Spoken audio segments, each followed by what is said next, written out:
Give thanks with a grateful heart.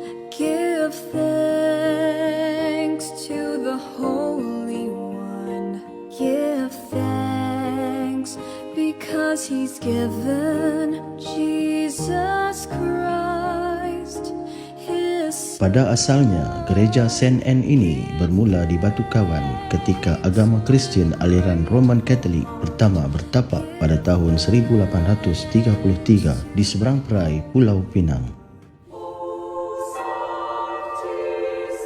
Pada ketika itu, para penganut aliran Roman Katolik yang terdiri daripada migran Cina dan India yang berpindah dari Batu Kawan secara beransur-ansur ke pematang tinggi macam Bubuk dan Bukit Mertajam, manakala pada tahun 1840 pula kebanyakan para penganut Roman Katolik yang berbangsa Cina dikatakan mula membuka penempatan baru di Bukit Mertajam.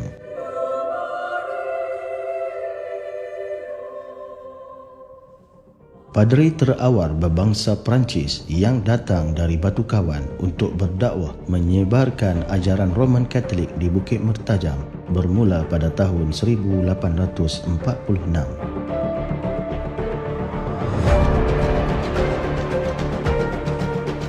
Padri pertama bernama Father Adolf Kawilan dikatakan telah memutuskan bahawa ada keperluan bagi membina sebuah gereja di Bukit Mertajam.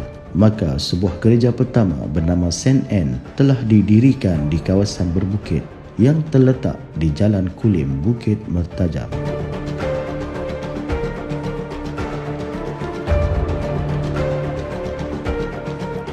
Nama gereja Saint Anne diberikan adalah sempena nama ibu kepada Santa Perawan Maria yang juga merupakan nama kepada sebuah gereja termasyhur yang dibina pada tahun 1679 di Perancis.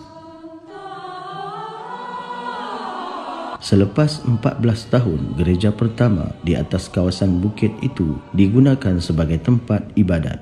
Gereja berkenaan tidak mampu lagi menampung kehadiran penganut-penganut yang semakin meningkat. Maka pada ketika itu, seorang padri dari gereja Pematang Tinggi bernama Father Ambrose Maestri telah datang mengambil alih sebagai pentadbir di Saint Anne.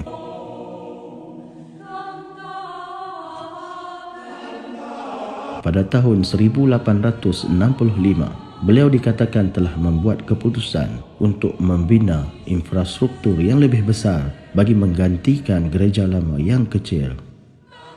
Selepas itu, gereja kedua telah dibina di kawasan yang lebih rendah daripada gereja lama dan kini tapak asal gereja kedua terletak di belakang kawasan Saint Anne Water.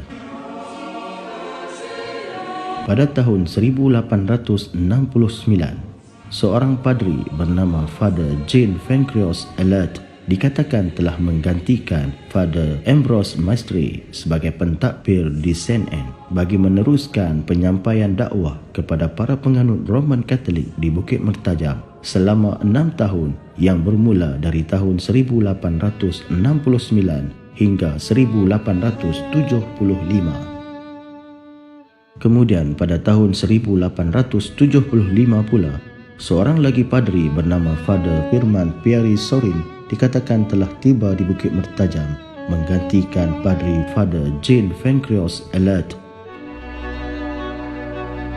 Selepas 13 tahun beliau mentadbir di Saint Anne, beliau membuat keputusan untuk membina sebuah lagi gereja yang lebih besar daripada gereja kedua pada tahun 1888. Usaha murni beliau membina gereja ketiga itu adalah untuk keselesaan serta menyediakan ruang ibadat yang secukupnya kepada para penganut yang dikatakan meningkat setiap tahun. Setelah 13 tahun beliau menabur jasa dan baktinya di gereja Saint Anne, pada tarikh 26 Julai 1907, Father Firman Pierre Sorin telah menghembuskan nafasnya yang terakhir sebagai seorang padri yang semasa kehidupannya begitu berjasa kepada pembangunan gereja Saint Anne. Tarikh kematian beliau juga adalah bertepatan dengan tarikh hari perayaan Saint Anne yang disambut setiap tahun di Bukit Mertajam. Selain itu, beliau juga diberikan penghormatan teragung dengan mengkebumikan jenazah beliau untuk disemadikan sebagai pusara terhormat di bawah lantai gereja berdekatan pintu masuk kira-kira 110 tahun yang lalu.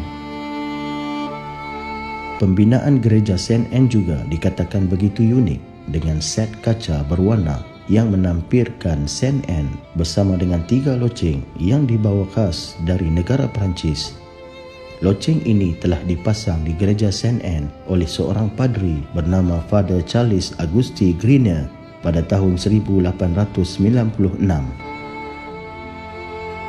Pada tahun 1938, seorang padri bernama Father Roger Lawrence telah memberi arahan untuk menubuhkan choir gereja yang pertama. Pada ketika itu, Datuk Wong Pau Ni yang juga merupakan Ketua Menteri Pulau Pinang yang pertama telah dilantik menjadi Ketua Choir di Gereja St. Anne. Pada tahun 1939, seorang padri bernama Father Joachim Teng telah mengambil alih sebagai pentadbir di Gereja St. Anne Bukit Mertajam. Selain itu, beliau juga telah membeli tanah berdekatan sekolah Kim Seng di Bukit Mertajam sebagai prasarana untuk membina sebuah gereja di kawasan itu. Semasa era Perang Dunia Kedua yang berlaku pada tahun 1941, tentera Jepun yang pada ketika itu telah menguasai seberang perai dikatakan telah memusnahkan 2 daripada 3 loceng di Gereja St. Anne dan hanya 1 saja loceng yang dapat diselamatkan.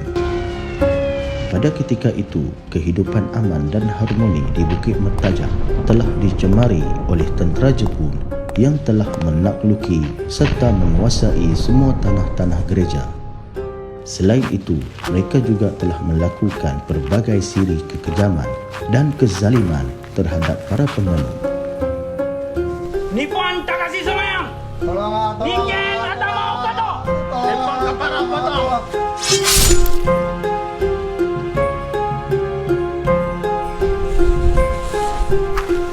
Nippon Yamashita! Keadaan yang begitu sukar dan sengsara itu kembali reda apabila berakhirnya Perang Dunia Kedua pada tahun 1945.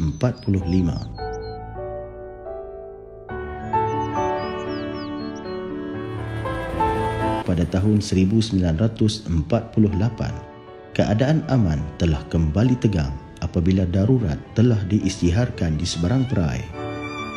Semua gereja-gereja di Bukit Mertajam telah menjadi kawasan larangan kerana berlakunya ancaman dan keganasan komunis. Semua penduduk diarahkan untuk tidak keluar dari rumah.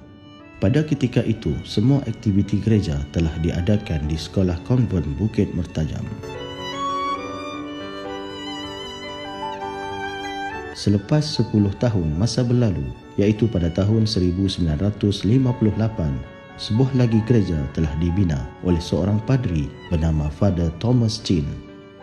Gereja ini juga merupakan sebuah gereja yang bersebelahan dengan sekolah Kim Seng yang dikenali dengan nama Gereja Baru sejak lebih 60 tahun yang lalu. Sambutan centenary 100 tahun telah diadakan pada tahun 1969 di bawah kelolaan seorang padri bernama Father Pierre Grand Buliman.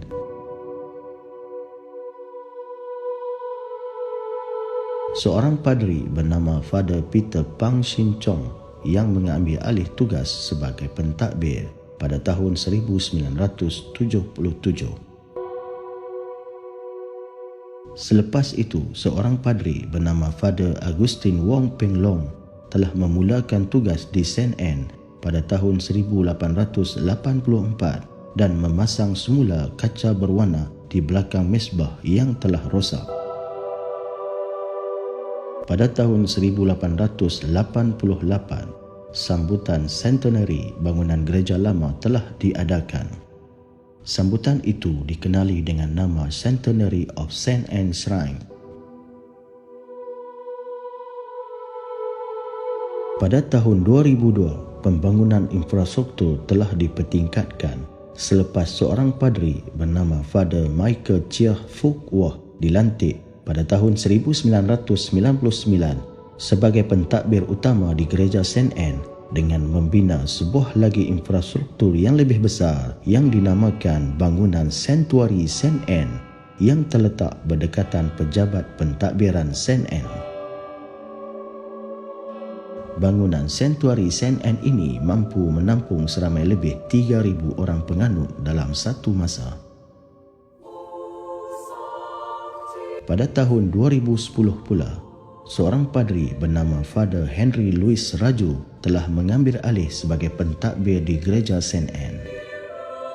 Beliau yang diamanahkan untuk menerajui St. Anne ini juga telah banyak menyumbangkan tenaga dan jasanya ke arah pembangunan infrastruktur seperti membina sebuah pelantar di sebelah kiri tangga gereja lama untuk memudahkan para penganut yang terdiri daripada golongan orang kelainan upaya OKU menaiki ke gereja lama.